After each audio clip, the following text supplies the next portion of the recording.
was about a year ago. Me and my friends, a bunch of college students, had an affinity for road trips. It's just another form of escapism for us. As college goes, our bank accounts stopped accommodating trips around the East Coast, so we took up camping instead. My best friend owns this land a few hours east of Scranton, Pennsylvania. We all elected to take this big camping trip by the end of the summer, and we spent a while preparing. When the time came, we divided ourselves into 2 cars, split tents, food, drinks, and everything else among us. As we came close to the destination, our GPS went out, so we relied on physical maps we brought with us. After an hour, we arrived at the campsite at just about dusk. We unloaded all of our stuff, set up our tents, and built a nice bonfire. We delegated bonfire duty to one person, and by God, he kept it lit the whole day. The first night was fun. I got over the creepy ambience of being in the middle of nowhere after 5 or 6 beers. We exchanged stories, pranked each other, and soon went to bed.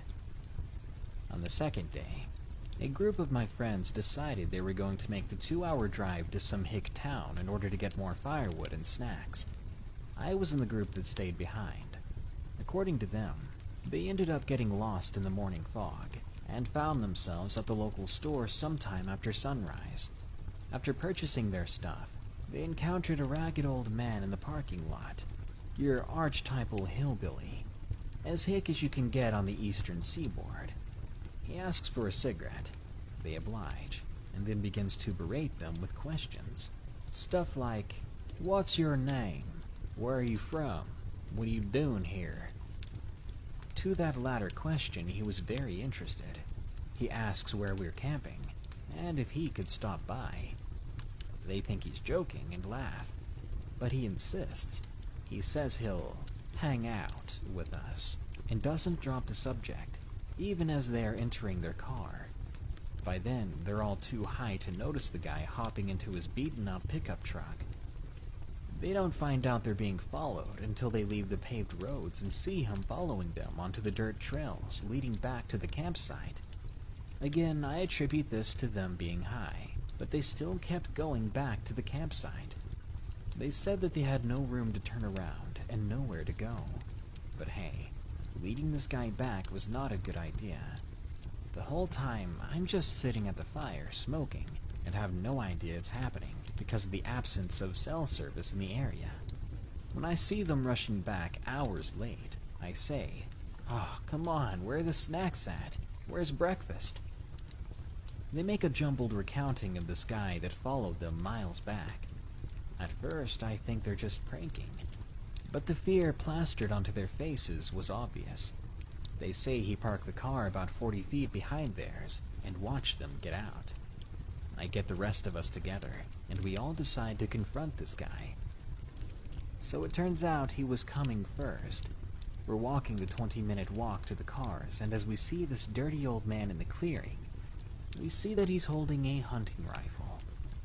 We weren't going to try and make a break for it, or see what the guy wanted, so we decided to loop back around to the camp, and then try to make a wide arc to avoid him. So we get back to the camp in half the time it took us to walk there, and began frantically packing our essentials in a high stupor. As we're about to turn around and go, my friend points out that the bonfire is giving off a lot of smoke on account of all the leaves we used for kindling. So it's assumed that the guy can figure out exactly where we were. We stop our packing process immediately and dip into the trees, running with reckless abandon to cover as much ground as possible. As we're reaching the car, we then hear gunshots in the direction of the camp. We get into our car and floor it out of there. After a 2-hour drive back into town, we reach a police station. We submit our report, even though we were clearly under the influence. They hold us at the station and send a car out to investigate. We're sitting around, freaking out, more over the consequences of going to the cops high, rather than being scared of the maniac. It's late in the afternoon before the car returns and tells us what they found. The tents were shredded up, and had shell casing and bullet holes in them.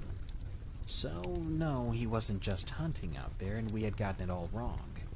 Aside from the food wrappers, They said barely anything else was left behind. From our own accounting, the guy took our weed, our keg of beer, but also my friend's wallet. We tell the police the latter, and he says they'll continue to search around, but they didn't find any cars around. We ended up going home early. My friend had to cancel his debit card and get a new ID, and we all haven't heard of anything since.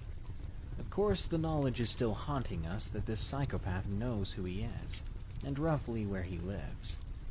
I'm sure nothing will come of it. Nothing has, and it's been a year. But I have no idea what this guy's intentions with us were. Why did he follow us all the way out there? Why did he shoot up our stuff? If we had remained, would we be filled with holes as well? We haven't been back to that camping site since, but we do plan on returning this summer. It's June, and we're going back in August, completely sober this time. We're going to see what came of this, if the case is even still open. Wish us luck.